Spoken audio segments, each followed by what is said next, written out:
நீங்கள் காருக்கு ஆஃப்டர் மார்க்கெட்டில் ரிவர்ஸ் கேமரா ஃபிக்ஸ் பண்ண போகிறீங்களா? ஸோ அப்போ உங்களுக்கான வீடியோ தாங்க இது. ஸோ காரில் ஸ்டாக்கில் வர ரிவர்ஸ் கேமரா வந்து அக்யூரேசி வந்து பர்ஃபெக்டாக இருக்கும். ஃபார் எக்ஸாம்பிள் நம்மளோட ஃப்ரான்ஸு டெல்டா மாடலில் வந்து ரிவர்ஸ் கேமரா ரிவர்ஸ் அசிஸ்டன்ஸ் வந்து கிடையாது. ஸோ நம்ம வந்து எப்படி இன்ஸ்டால் பண்ணியிருக்கோம் அப்படின்னா அக்யூரேசி வந்து பர்ஃபெக்டாக இருக்க மாதிரி தான் இன்ஸ்டால் பண்ணியிருக்கோம். அது எப்படி பண்ணுறதுன்றதை நான் சொல்ல போகிறேன். ஸோ இந்த கேமராவில் வந்து லைசன்ஸ் பிளேட் தெரியும். அண்ட் தென் வந்து காரோட ஓவரால் எண்ட் இது தான் அப்படின்றது வந்து நம்ம வந்து ஜட்ஜ் பண்ணிக்கலாம். ஸோ ரிவர்ஸ் பார்க்கிங் பண்ணலாம் இப்போது நம்ம. ஸோ ரிவர்ஸ் பார்க்கிங் பண்ணுறப்போ there is a minute gap. So இப்போ கீழே இறங்கி பார்ப்போம் எவ்வளோ கேப் இருக்குன்னு சொல்லிட்டு.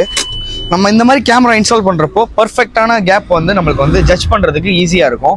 அந்த கேமரா எப்படி இன்ஸ்டால் பண்ணியிருக்கோம்னா வைட் ஆங்கிள் கேமரா சென்டரில் இந்த மாதிரி நம்ம வந்து இன்ஸ்டால் பண்ணியிருக்கோம். நிறைய பேர் பண்ணுற தப்பு என்ன அப்படின்னா பம்பரில் ஒரு ஓட்டையை போட்டு பின்னாடி வந்து ஒரு கேமரா வைக்கிறது. ஸோ அது வந்து உங்களுக்கு வந்து அக்யூரஸியை கொடுக்காது. ஸோ இந்த மாதிரி நீங்கள் வந்து ஆஃப்டர் மார்க்கெட் இன்ஸ்டால் பண்ணீங்க அப்படின்னா உங்களுக்கு ரிவர்ஸ் கேமராவோட அக்யூரஸி